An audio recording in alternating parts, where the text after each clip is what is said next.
Olá, eu sou a Marina e esse é o Give Back. É um espaço criado para você se conectar com seu coração, seguir a sua intuição e se inspirar com histórias de vida de pessoas incríveis. E hoje eu tenho um enorme prazer de ter o Kiko Kilansky conosco. Ele é o cofundador da Usaria e também da Casulo, que é uma consultoria de negócio de propósito. Kiko, seja muito bem-vindo no Give Back. Muito grato, Marina, pelo convite, pela oportunidade. Como eu falei antes da gente começar aqui a entrevista, para mim é uma honra muito grande, é um privilégio poder fazer parte desse movimento e que a gente possa utilizar esse tempo da forma mais assertiva possível para contribuir para essa mensagem chegar em cada vez mais corações. Muito grato e vamos que vamos. Obrigada. Eu queria começar esse nosso bate-papo, porque a gente vai falar hoje é sobre propósito. Então, eu queria primeiro começar como que foi para você, como é que você, como foi esse teu caminho de se conectar com a tua essência e descobrir o teu propósito? Muito bom. Olha, essa é uma pergunta que certamente a gente poderia ficar aqui 30 horas, né? E não 30 minutos para poder conversar, e acho que a gente ainda não teria esgotado todas as possibilidades de compreensão em relação a isso. Afinal, a conexão com o propósito, ela se dá através de uma interconexão de muitos elementos na nossa vida, né? E é justamente isso que eu tenho me dedicado a estudar, né? Quais são os elementos que compõem o nosso propósito de vida e como que eles se entrelaçam para permitir que esse propósito floresça. Afinal, o propósito ele faz parte de toda a vida na Terra. E você poder honrar essa vida que habita em você, que nada mais é do que o amor em movimento, é você entender esse amor e colocar ele em movimento. Eu acho que como a gente estava falando antes de começar a entrevista, a atitude mais corajosa que um ser humano pode ter. E eu vou te dizer que ao longo da minha jornada, Marina, eu tive o privilégio de viver alguns desafios que me permitiram olhar para a vida a partir de um olhar mais interno do que externo. E eu acredito que esse é o grande caminho para a conexão com o propósito, é perceber que o propósito é a ponte que conecta o mundo de dentro com o mundo de fora e que a nossa vida ela vai nos dando vários sinais e vai abrindo várias portas para que a gente se conecte com esse mundo de dentro. E eu tive a honra de poder viver alguns desafios que me permitiram virar essa chavinha e olhar um pouco mais para dentro. Silenciar um pouquinho o ego, silenciar um pouquinho o desejo de reconhecimento, silenciar um pouquinho o desejo de ser amado, silenciar um pouquinho o desejo e a necessidade de sobrevivência, que é natural dentro de todo ser humano, mas silenciar isso um pouco e acessar essa verdade profunda que habita dentro de cada um de nós, que é o nosso propósito. E isso começa lá na minha infância. Começa com o alcoolismo da minha mãe. Quem já leu o meu livro Ouse Ser Você sabe que eu conto um pouquinho dessa história. E o alcoolismo da minha mãe, ele foi o maior desafio da minha vida, mas ao mesmo tempo o maior presente. Porque com 4 anos de idade, eu tive a oportunidade de aprender a cuidar, aprender a amar, aprender a colocar o meu melhor a serviço do melhor do outro. Então, o que é propósito? Propósito é colocar o seu melhor a serviço do melhor do outro. E quando eu falo outro, eu não falo de uma pessoa, eu falo de um bem comum. E eu tive esse privilégio porque, e é muito lindo poder olhar para os nossos grandes desafios como grandes privilégios, porque eu pude aprender a cuidar. Eu precisei me colocar num papel de cuidador. Eu precisei colocar a minha vida a serviço da vida da minha mãe. E muitos diriam que eu fui vítima. Uma criança vítima de uma mãe alcoólatra. Quando, na verdade, eu fui o maior protagonista. E eu tive a grande oportunidade de entender o que é servir, o que é cuidar e o bem que isso faz para um ser humano.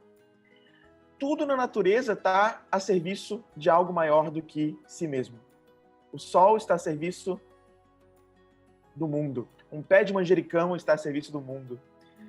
Um beija-flor está a serviço do mundo. O sol empresta a sua luz para a lua brilhar. A gente acha que é a lua que está brilhando, mas não é. É o sol que está iluminando ela.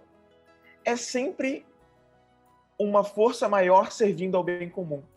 E quando eu entendi que lá atrás, com 4 anos de idade, eu me coloquei nesse papel de servir a minha mãe, eu entendi que eu precisava viver uma vida que honrasse aquilo que eu aprendi. E foi aí que essa chave virou completamente na minha vida. Eu entendi que quando eu entrei ali na minha adolescência, eu não queria, eu já entrei na adolescência com a clareza de que eu não queria apenas viver para extrair. Porque eu senti na prática o que é poder servir. E a grande verdade é que todas as crianças, elas já vivem isso. Mas nem todas têm consciência de que essa é a verdadeira essência de cada um de nós. E o que aconteceu foi que quando minha mãe se recuperou, aos 8 anos, quando eu tinha 8 anos de idade, próximo a 8, 9 anos de idade, eu comecei a ser voluntário dos Alcoólicos Anônimos. E eu comecei a, junto com ela, ajudar outras famílias a se recuperarem da dependência química.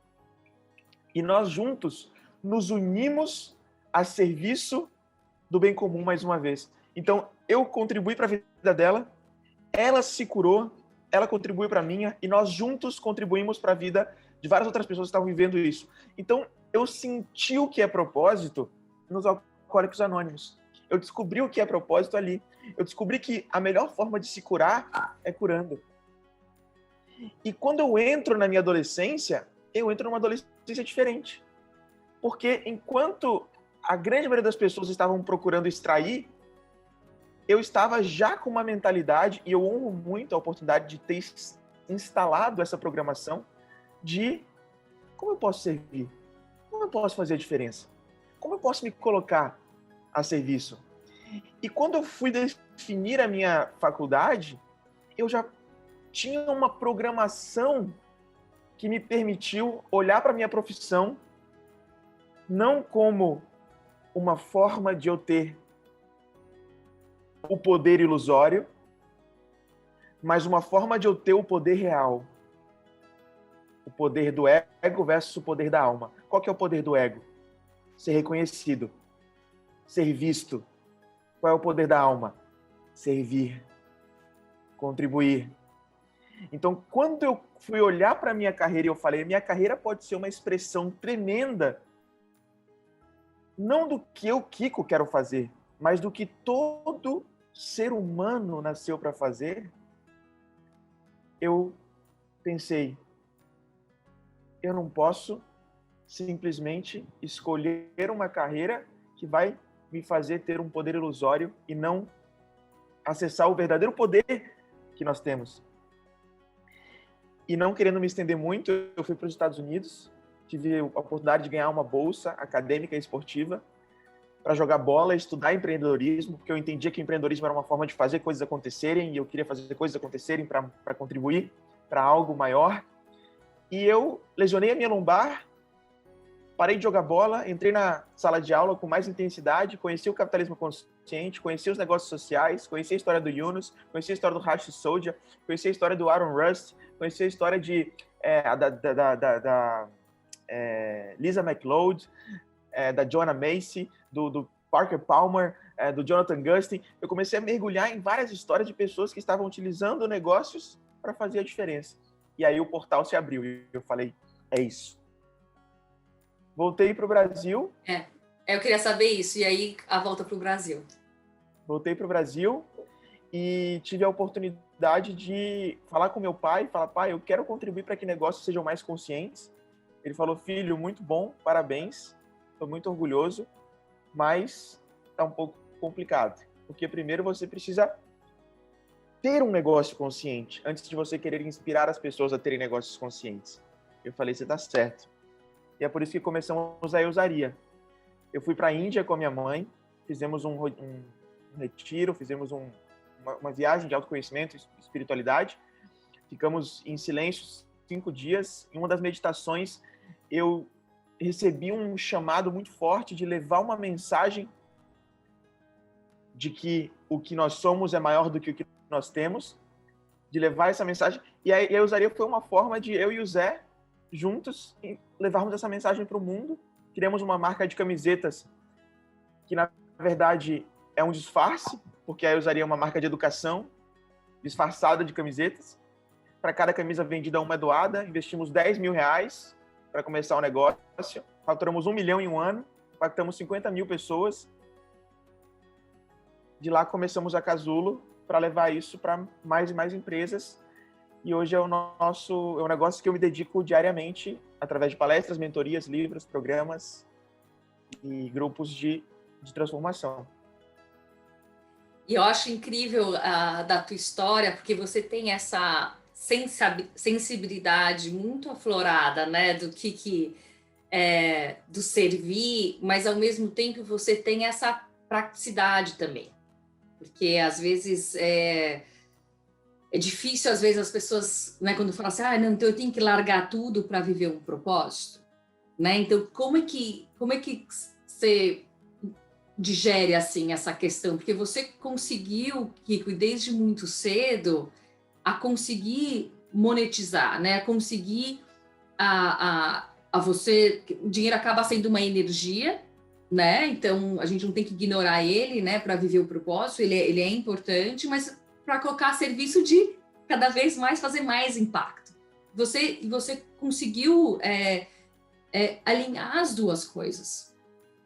Uhum. Então, como é que eu queria saber assim um pouco o teu conselho para aquela pessoa que sente uma dor, né? Que eu acho que sempre começa com uma dor. Assim, eu vejo um pouco um padrão, às vezes, que a pessoa sente uma dor, que é um pouco do chamado, e aí quando tem a coragem de olhar para dentro, e aquela dor, ela acaba provocando uma tomada de decisão, ou de mudar, ou de permanecer. Então, eu queria um pouco o teu conselho para aquela pessoa que está sentindo essa dor, mas como que ela se prepara para viver o propósito? Muito legal você trazer isso, Marina, porque a gente acaba vivendo numa estrutura, né, social e econômica e educacional que nos faz olhar para o mundo pela ótica do ou. Uma filosofia maniqueísta, né? Ou seja, ou eu tenho muito dinheiro, ou eu ajudo a mudar o mundo. Uhum. E acho que é a energia do yin e yang, é a energia do masculino e do feminino que a gente ainda não conseguiu integrar na sociedade, principalmente na sociedade ocidental. Acredito que você aí em Hong Kong tem até mais acesso a essa integração. Acho que você consegue vivenciar um pouco melhor essa integração. E a gente acabou entendendo que propósito, por muito tempo, desejo de impacto, era algo muito da energia desse sagrado feminino que eu tanto honro. E que a coisa do ganhar dinheiro e fazer acontecer e realização é muito desse sagrado masculino. E a grande verdade é que aqui não existe sexo, existe energias que precisam se complementar, porque elas não se sustentam uma sem a outra. E finalmente a gente está começando a entender que essas energias elas precisam se entrelaçar e que elas não são nem maiores nem piores. Elas se tornam piores quando elas estão em desequilíbrio uma da outra. Então, eu preciso olhar para o lucro e para a performance, para o desempenho, como um aliado do meu propósito. E isso vem de uma ressignificação da crença do que é dinheiro, o que é sucesso. Se você tem isso muito bem resolvido dentro de você, a tendência é que você entenda que você precisa gerar resultado para poder ampliar o seu impacto. E eu tenho isso muito bem resolvido dentro de mim. Então, eu estudo influência, eu estudo persuasão, eu estudo vendas, eu estudo performance, eu estudo desempenho, porque se eu não entender essa linguagem, eu não vou conseguir me comunicar com o sistema e eu não vou conseguir contribuir para que a mensagem que a gente precisa que chegue em mais pessoas. Então, eu acho que se preparar através desse equilíbrio é muito importante. Você conseguir nutrir essas duas energias dentro de você. Então, ora eu tô num curso de silêncio e respiração e alimentação consciente, e ora eu tô num curso de persuasão e influência com o Robert Cialdini. Porque se eu não entender o Robert Cialdini, eu vou sentar na frente de um RH e aí vai sentar eu e depois vai sentar uma outra proposta de uma empresa e ela vai ouvir a proposta dessa empresa porque ela entende sobre influência e eu não entendo. E a minha mensagem vai ser minimizada. Então, acho que é muito importante isso. Muito importante. Quando você fala assim dessa parte da busca do propósito, né? Acho que o primeiro passo é o autoconhecimento, não é, Kiko? Assim, que não dá para você pular essa etapa, né? Que você, como que você, sei que não tenha 7 passos para você encontrar o teu propósito, mas qual que é um pouco assim receita, se você puder passar assim para aquela pessoa, porque acho que a primeira pergunta antes dessa, desculpa, é assim, primeiro, você acha que propósito é para todo mundo? Total, total. Propósito não só é para todo mundo, como propósito é todo mundo. Então Porque, aquele que ainda não encontrou, que acho que não é para ele, qual que seria essa tua receita? Assim? Como é que eu faço para encontrar o perfeito. de vida?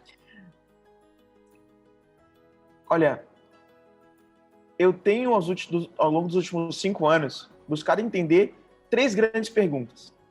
O que é propósito? Por que é importante? E a gente olha para ele pela ótica da ciência, da espiritualidade, da filosofia, da psicologia e da economia. É o que a gente chama de propositologia. E como que eu faço para descobrir o meu propósito? Porque a gente não precisa nem mais falar que isso é importante. Agora a gente tem que entender como é que faz, qual é o caminho. Então eu tenho me dedicado muito para poder refinar esse método, e é justamente esse método que a gente agora está ensinando as pessoas no curso que a gente conversou, que você vai estar com a gente lá no empresarial. A gente está no pessoal agora. E esse método que a gente desenvolveu, ele é composto por 7 elementos. Perceba que o propósito não é uma receita pronta, mas há ingredientes que são indispensáveis. Então, não é uma receita pronta, mas existem ingredientes que são indispensáveis. E você já trouxe um deles na sua fala anteriormente, que é a inquietação, a dor, o chamado. Quando eu olho para o mundo, qual é a dor que eu gostaria de resolver? E aí, dentro do nosso método, a gente traz uma metáfora interessante. Quando você faz a faculdade de medicina, você precisa escolher uma especialidade para cuidar do corpo humano. O propósito também é uma especialidade para cuidar de um corpo, só que não é o corpo humano, é o corpo da terra. Então, o médico otorrino, ele cuida lá das doenças, né, do nosso, né, das patologias, enfim, do nariz, da garganta, porque aquele é o chamado dele em relação ao corpo humano. O meu chamado em relação ao corpo da terra é a falta de significado, é a falta de sentido. Tem pessoas que têm um outro chamado, uma outra inquietação, que é o problema do plástico no oceano. Eu, como um médico da terra que cuida da parte do significado, não significa que eu ignoro essa outra parte, assim como o otorrinolaringologista não ignora os problemas urológicos. Mas a minha causa é a falta de significado. E aí, como diria o Dalai Lama, se você não puder ajudar, não atrapalhe. Eu não atrapalho, eu não coloco plástico no oceano. E eu, se puder ajudar, eu vou ajudar. Já fiz mutirão na praia. Mas não é a causa que todos os dias eu acordo para ajudar a resolver. Porque não tem como um médico acordar para resolver todos os problemas do corpo humano todos os dias. Então, o primeiro passo é esse, é você olhar para a Terra como um corpo humano e entender que partezinha da Terra que eu quero ajudar a curar, que patologias que me mobilizam a ponto de eu querer acordar todo dia para ajudar a resolver. Então, eu diria que esse é o primeiro grande ponto. Da inquietação. Sentiu a dor, né? Tem alguma coisa aqui que está me incomodando. E aí agora vem aquela parte do autoconhecimento para você entender o que te move. Para você entender qual que é o remédio que você tem. Porque se tem uma doença, tem um remédio que pode curar. E a pergunta é, qual que é o remédio que você tem? Qual que é a sua vitamina? Se você quiser vitamina C, você não vai no pé de goiaba. Você vai no pé de limão. O pé de limão tem uma cura. Se você está resfriado, você não faz um chá de goiaba, você faz um chá de limão. Então, qual que é a vitamina que você tem que é capaz de solucionar a inquietação que te mobiliza? Exemplo, você, Marina, não precisa falar pra gente que você tem uma inquietação. A sua inquietação é: existem histórias aqui incríveis, inspiradoras, que podem mudar mentalidades. Existem pessoas aqui que poderiam ser transformadas por essa mensagem, mas que não têm acesso a elas. E aí aqui tem uma ponte. A dor é pessoas que vivem desafios que poderiam ser solucionados por histórias inspiradoras, mas que não têm acesso a essas histórias. Essa é uma dor, é um problema no mundo. E você tem uma vitamina, que é a sua capacidade de mobilização, a sua capacidade de comunicação, a sua capacidade de transbordar o que você acredita, a sua capacidade de tirar as coisas do campo da ideia e colocar no campo da ação. Tudo isso são vitaminas que você tem. Você não escolheu ter essas vitaminas. E você entendeu que essas vitaminas podem ser colocadas a serviço dessa dor. E aí surge um projeto, que é o Give Back, que é uma ponte, que é uma prática, que é um veículo, que é uma plataforma que te permite falar para o mundo: olha, tem aqui uma vitamina. Acesse. Inclusive é gratuita. E você pode ter vitaminas que custam R$1, R$10, R$20, R$1.000, R$100.000, R$1.000.000. Uhum.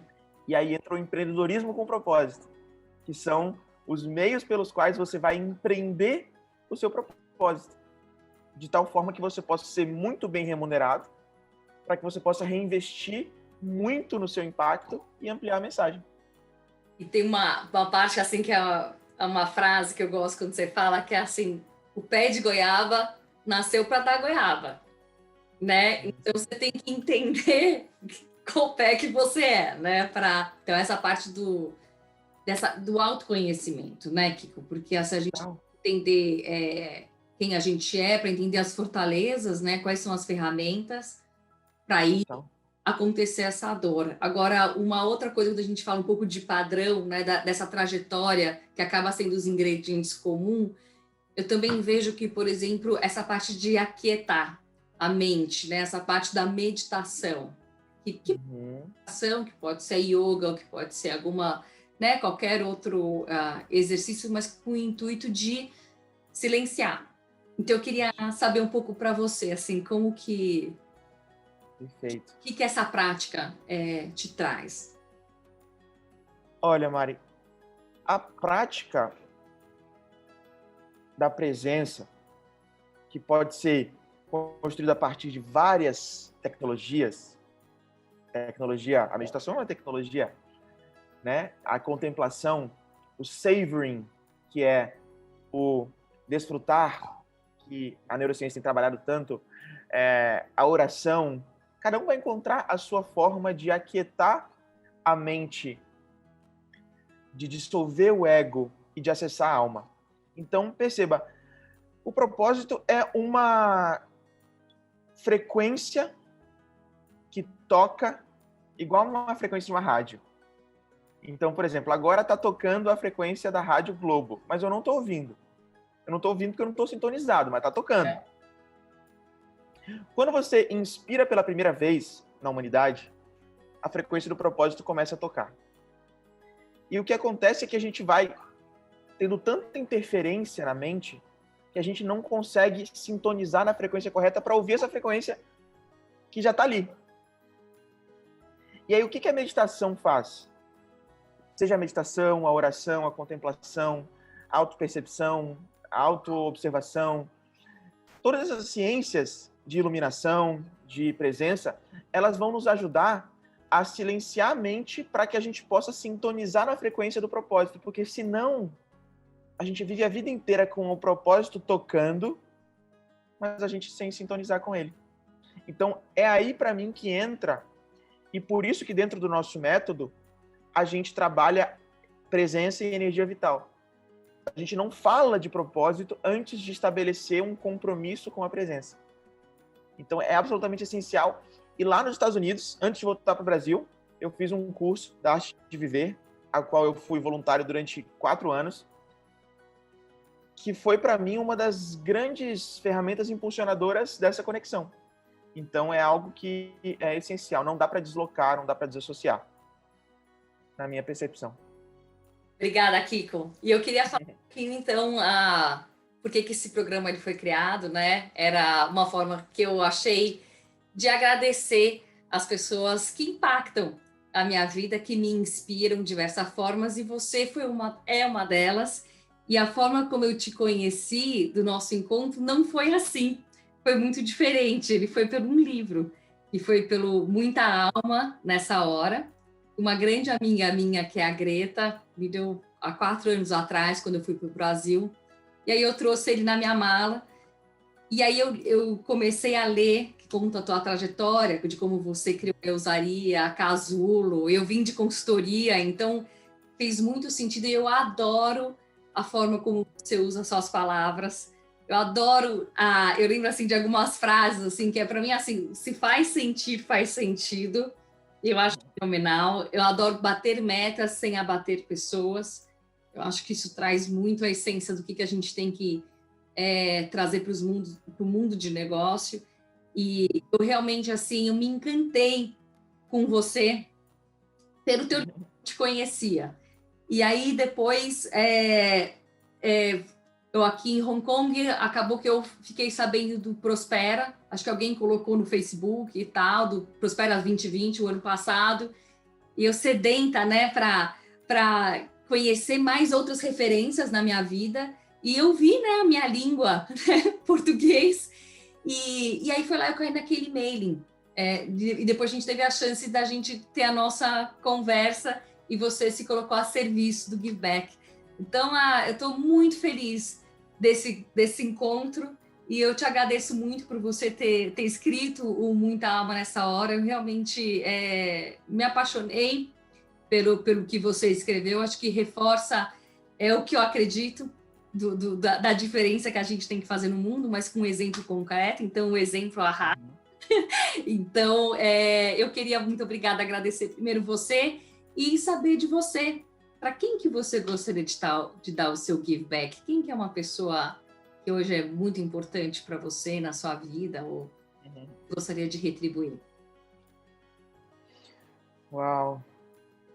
Olha, pelo começo da história, né, já que a gente começou falando da minha mãe, eu vou fechar retribuindo, né, para ela, porque certamente ela foi quem mais impulsionou a minha conexão com o meu propósito através da experiência, da vivência, e ela não sabia que ela estava fazendo isso. Hoje ela sabe. E eu acho que se eu estou aqui hoje, certamente é porque ela me ajudou a ressignificar tudo que a gente viveu e a aprender qual que é a essência da vida. Qual que é a essência da vida? Aprender um pouquinho mais sobre qual que é a essência da vida. Então eu queria entregar de volta aí essa energia para ela, tá? Tá ótimo. Muito obrigada. E eu só queria, Mari, falar o seguinte, que eu gosto muito de acreditar, sabe, que a mensagem é muito mais importante do que o mensageiro. E que quando a gente escreve algo, quando a gente fala algo, quando a gente... não é nosso. Nós somos canais, realmente, de algo muito maior do que nós mesmos. E eu acho que quando eu escrevi o Muita Alma, você estava escrevendo comigo, sem nem saber. Né? Você estava ali, porque nós estávamos acreditando naquilo juntos. Nós estávamos sonhando esse mundo juntos. Eu tive a sincronicidade de poder colocar aquilo num papel, num livro e transformar isso, mas eu quero que você se sinta coautora desse livro. Só por você ter estado acreditando em tudo aquilo enquanto eu estava escrevendo. Então eu gosto muito de acreditar nisso, que nós estamos construindo e co-criando e compartilhando de várias formas diferentes. E eu me sinto co-criador do Give Back. assim como eu quero que você se sinta co-criadora de tudo aquilo que a gente faz aqui também. Porque é uma mesma fonte, é um mesmo sonho, é uma mesma intenção. Então, muito grato, muito feliz por todas essas sincronicidades que aconteceram para a gente estar aqui hoje. E quero que você conte muito conosco sempre para tudo e que o seu caminho seja cada vez mais iluminado, abençoado e que você possa transbordar tudo isso que você transborda com a sua presença, com a sua mensagem para cada vez mais pessoas. Obrigada, agora eu tô meio tímida. Mas não. Kiko, muito obrigada. Uma delícia ter você encerrando a nossa primeira temporada do Give Back. Uma honra. Um grande beijo. Muito obrigada.